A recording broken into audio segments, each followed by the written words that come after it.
What is the verse from the Qur'an that made Shaytan cry? And why did it make him cry? When this verse was revealed, do you know who cried? Right now you might be thinking maybe it was one of the companions that cried at how powerful this verse was. But in reality, the one that cried when this verse was revealed was Iblis, our enemy. Iblis, Shaytan. And why Shaytan is crying?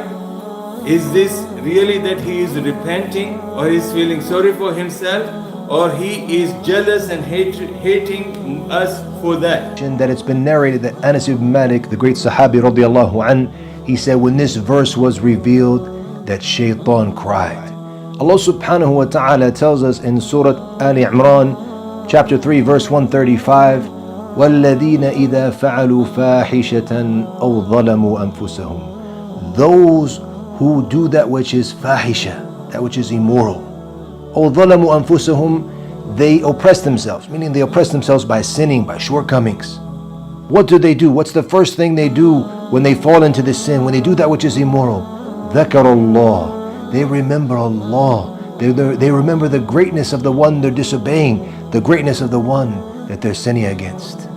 When Allah subhanahu wa ta'ala revealed the verse, وَالَّذِينَ إِذَا فَعَلُوا فَاحِشَةً أَوْ ظَلَمُوا أَنفُسَهُم. When those that commit evil deeds or they wrong themselves, when they do it, ذَكَرُ اللَّهِ. They remember Allah subhanahu wa ta'ala, فَاسْتَغْفَرُوا لِذُنُوبِهِمْ. And they seek forgiveness for their sins. وَمَنْ يَغْفِرُ الذُّنُوبَ إِلَّا اللَّهِ. And who forgives sins except Allah subhanahu wa ta'ala. وَلَمْ يُصِرُّوا عَلَى مَا فَعَلُوا. And they do not continue to do what they were doing, meaning they do not persist in the sin that they were doing. وَهُمْ يَعْلَمُونَ. While they know it, they don't go back to the sins, but they are seeking the forgiveness of Allah subhanahu wa ta'ala. When this verse was revealed, do you know who cried?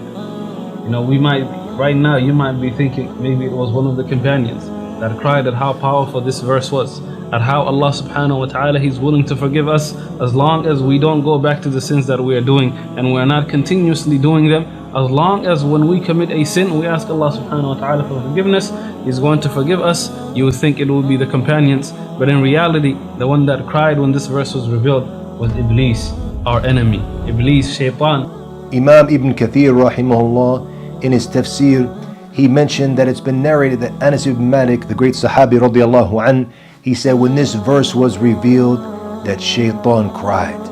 Why would this verse make him cry? It's because of the power of the meaning of this verse that he understood that unfortunately many of us don't understand.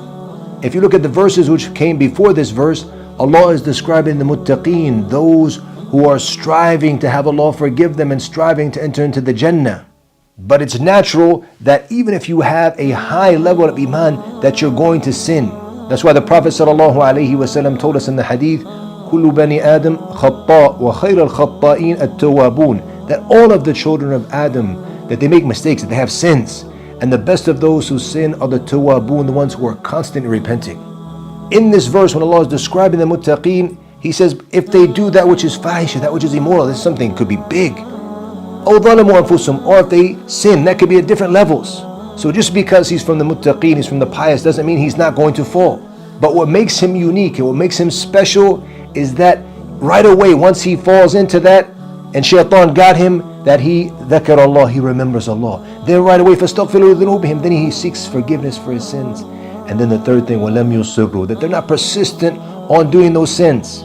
And that he is not persistent, meaning he's not constantly doing that sin. The reason why he cried was because now he knew that Allah subhanahu wa ta'ala is going to be accepting the repentance of those that He has convinced into falling into sins. As long as they continue to seek the forgiveness of Allah subhanahu wa ta'ala, Allah is going to forgive them. Therefore, when Shaytan understood this, he realized there's no way for him to be successful in taking the muttaqeen with him to Jahannam, because of the greatness of Allah in their hearts, first of all. So once they sin, they remember Allah, and then right away they know the importance of striving to have Allah forgive their sins, and they're not going to be from those who are persistent and consistently doing them. And that's why Allah said in the next verse, in verse 136, أُولَٰئِكَ جَزَاؤُهُمْ مَغْفِرَةٌ مِّن رَبِّهِمْ. That those, the ones mentioned in the verse before, that they're going to be from the ones who receive مَغْفِرَةٌ مِّن رَبِّهِمْ, that they receive forgiveness from their Lord.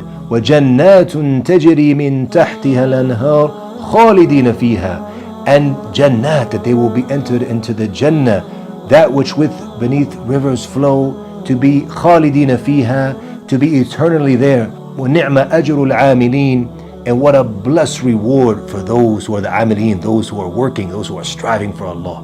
My brothers and sisters, this is an ayah that made the enemy of Allah subhanahu wa ta'ala cry. So it should give us joy, it should make us happy that Allah subhanahu wa ta'ala, as long as we are seeking forgiveness, He is going to forgive us. May Allah subhanahu wa ta'ala forgive us for all of the sins that we commit knowingly and unknowingly. May Allah subhanahu wa ta'ala have mercy on us. Assalamu alaikum wa rahmatullahi wa barakatuh.